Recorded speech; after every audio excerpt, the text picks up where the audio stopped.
ನಮಸ್ಕಾರ ರೀ ಉತ್ತರ ಕರ್ನಾಟಕ ಮಂದಿಗೆ.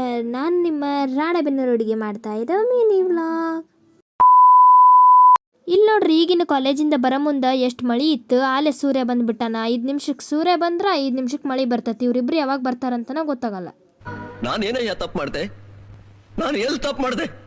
ಮತ್ತು ನಾನು ಕಾಲೇಜ್ ಡ್ರೆಸ್ ಕೊಟ್ಟಾಗಿಂದ ಒಂದು ಸತಿನೂ ಕಾಲೇಜ್ ಡ್ರೆಸ್ನಾಗ ವಿಡಿಯೋ ಮಾಡಿದ್ದಿಲ್ಲ. ಅದಕ್ಕೆ ನಾನು ಇವತ್ತು ಮಾಡ್ಕೊಂಡೆ ನೋಡ್ರಿ. ಮೊನ್ನೆ ಹಾಕಿದ್ದು ಅಷ್ಟು ಕ್ಲಿಯರ್ ಇದ್ದಿದ್ದಿಲ್ಲ. ಇವತ್ತು ಹೆಂಗೂ ಮಳೆ ಬಂದ ಚೆನ್ನಾಗೈತೆ ಅಂತ ವಿಡಿಯೋ ಮಾಡ್ಕೊಂಡೆ. ಅವಶ್ಯಕತೆ ಇದೆಯಾ, ಅನಿವಾರ್ಯನಾ? ಮೊನ್ನೆ ಹಾಕಿದ ವಿಡಿಯೋದಾಗ ಬರೀ ಶರಣಣ್ಣ ಅಷ್ಟ ಬಂದಿದ್ದ. ಇವತ್ತು ನೋಡ್ರಿ ಅಭಿಯಣ್ಣನೂ ಬಂದ್ಬಿಟ್ಟಾನ. ಅದಕ್ಕೆ ಅವ್ರು ಬಂದಿದ್ರ ಮಾತಾಡಿಸಿ ಬಾಯ್ ಮಾಡಿ ಕಳಿಸಿದೆ.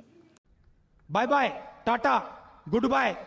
ಅವ್ರು ಹೋದ್ಮೇಲೆ ನಮ್ಮ ಮಮ್ಮಿ ನೋಡ್ರಿ ಇಲ್ಲಿ ಅಡ್ಕೊಂಡು ಕುಂತು ಬಿಟ್ಟತಿ. ಯಾಕಂದ್ರೆ ಪಂಚಮಿ ಹಬ್ಬ ಬಂತಲ್ಲ, ಮನೆ ಬಳೆ ಹಾಕತ್ತಿತ್ತು. ನಮ್ಮ ಮಮ್ಮಿ ಕೆಲಸ ಮಾಡಾತಿದ್ರೆ ನಮ್ಮ ಅಪ್ಪಾಜಿ ಫೋನ್ ನೋಡ್ಕೊಂತ ಕುಂತು ಬಿಟ್ಟಿತ್ತು. ಅದಕ್ಕೆ ನಮ್ಮ ಮಮ್ಮಿ ಬಿಡ್ಲೇ ಇಲ್ಲಿ ನೋಡ್ರಿ, ನಮ್ಮ ಅಪ್ಪಾಜಿಗೂ ಕೆಲಸ ಹಚ್ಬಿಡ್ತು. ಇಷ್ಟಾಗಿತ್ತು ನೋಡ್ರಿ ಇವತ್ತಿನ ಮಿನಿ ವ್ಲಾಗ್. ಮತ್ತೆ ಮುಂದಿನ ವಿಡಿಯೋದಾಗ ಸಿಗೋಣ. ಬಾಯ್. ಅಷ್ಟೇ.